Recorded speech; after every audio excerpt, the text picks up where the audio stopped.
How did mercantilism view economics as a zero-sum game? Imagine a world where every trade and transaction was seen as a battle for resources, where one nation's gain was another's loss. This perspective is at the heart of mercantilism, a dominant economic theory from the 16th to the 18th centuries. Mercantilism posited that the wealth of a nation was measured by its stock of precious metals, primarily gold and silver.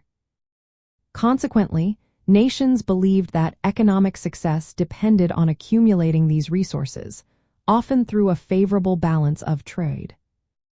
In this framework, the economy was viewed as a zero-sum game.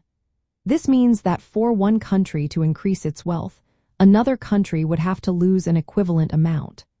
The mercantilist approach emphasized that trade was not a mutually beneficial exchange but rather a competition where one nation's profits came at the expense of another. This led to aggressive trade policies, including tariffs and quotas, aimed at protecting domestic industries and maximizing exports while minimizing imports. Mercantilist thinkers argued that colonies were essential for economic prosperity. They provided raw materials that the mother country could transform into finished goods, which could then be sold back to the colonies or to other nations. This system ensured that wealth flowed back to the home country, reinforcing the idea that economic gain was a zero-sum scenario. If one nation controlled more colonies and resources, it would naturally dominate the economic landscape, leaving less for its rivals. The mercantilist view also justified military conflicts, as nations sought to expand their territories and secure more resources. Wars were often fought over trade routes and colonies, reflecting the belief that economic power was a finite resource.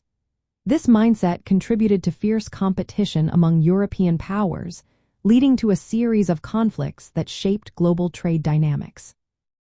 In summary, mercantilism's view of economics as a zero-sum game shaped not only trade policies, but also international relations during its time. The belief that one nation's wealth could only come at the expense of another created a competitive atmosphere that influenced economic practices for centuries.